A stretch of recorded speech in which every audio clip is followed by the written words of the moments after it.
Assalamualaikum anak-anak ibu. Semoga masih tetap semangat, selalu sehat walafiat, dan selalu dalam lindungan Allah Subhanahu wa Ta'ala. Pada hari ini kita akan membahas tentang melestarikan tradisi Islam di Nusantara. Ini merupakan lanjutan dari materi minggu lalu, yaitu tradisi Islam di Nusantara. Mari kita mulai dengan membaca Bismillahirrohmanirrohim. Kita akan mempelajari beberapa tradisi di Nusantara yang mengandung ajaran Islam. Di antaranya adalah halal bihalal, kupatan, sekaten, grebek, kerobok maulid, budaya tumpeng, tradisi rabukasan, dan dukderan. Yang pertama adalah halal bihalal. Halal bihalal merupakan tradisi umat Islam di Nusantara yang dilakukan setiap bulan Syawal atau pada hari raya Idul Fitri. Halal bihalal adalah tradisi saling memaafkan. Tradisi halal bihalal ini dilaksanakan oleh hampir semua masyarakat Islam di Nusantara. Yang kedua adalah kupatan. Tradisi kupatan dilaksanakan seminggu setelah Hari Raya Idul Fitri. Biasanya masyarakat akan berkumpul di masjid dengan hidangan utama berupa kupat atau ketupat. Ketupat bukan hanya sekedar makanan khas Idul Fitri. Bagi masyarakat Jawa, kupat atau ketupat diartikan ngaku salah atau mengaku bersalah. Artinya, pada Hari Raya Idul Fitri, manusia harus berani mengakui kesalahannya dan meminta maaf kepada orang lain. Yang ketiga adalah sekaten. Tradisi sekaten dilaksanakan di Surakarta dan Yogyakarta. Sekaten awalnya dilaksanakan di Demak setelah Raden Patah bersama Wali Songo mendirikan Masjid Agung Demak. Setelah masjid berdiri, diadakan syiar Islam selama 7 hari untuk memperingati kelahiran Nabi Muhammad SAW. Syiar tersebut dilaksanakan dengan membunyikan gamelan karya Sunan Giri dan melantunkan gending karya Sunan Kalijaga. Ini adalah foto tradisi sekaten yang dilaksanakan di Yogyakarta. Selanjutnya adalah grebek. Grebek merupakan perayaan rutin yang diadakan masyarakat Jawa untuk memperingati suatu peristiwa penting. Tujuan perayaan grebek adalah sebagai ucapan syukur terhadap kemakmuran yang diberikan kepada masyarakat. Ini dilambangkan dengan mempersembahkan gunungan secara berpasangan.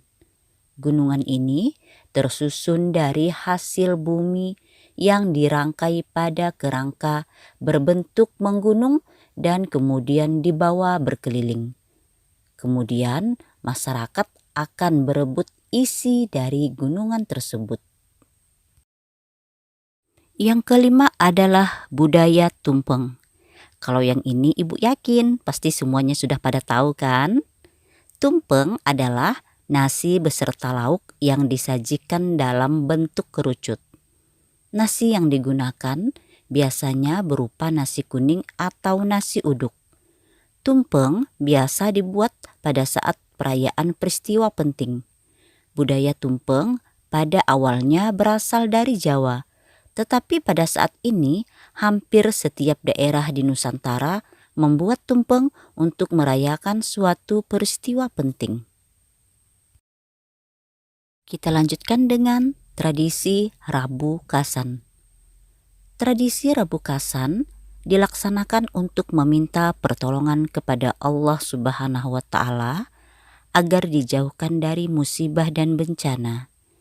Tradisi Rabu Kasan dilaksanakan di Bangka setiap hari Rabu terakhir pada bulan Safar.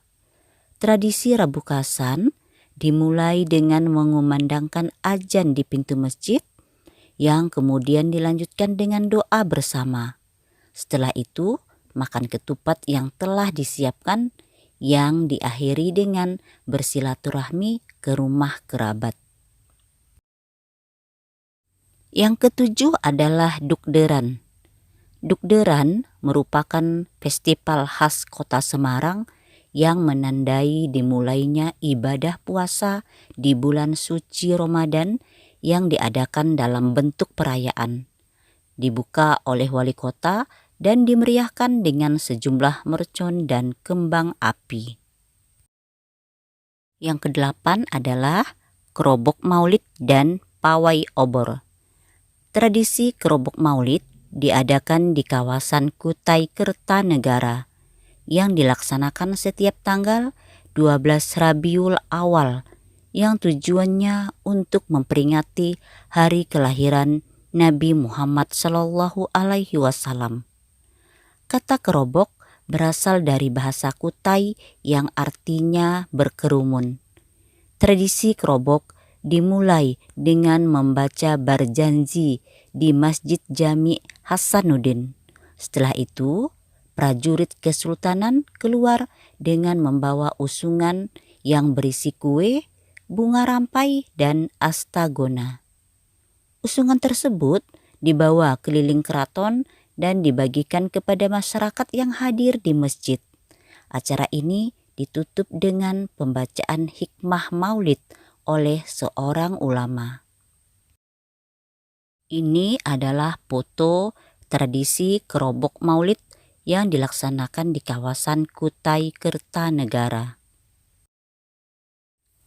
Sedangkan untuk peringatan maulid di Manado, Sulawesi Utara, dilakukan dengan melaksanakan tradisi pawai obor. Masyarakat Manado akan turun ke jalan dengan membawa obor dan berkeliling kota.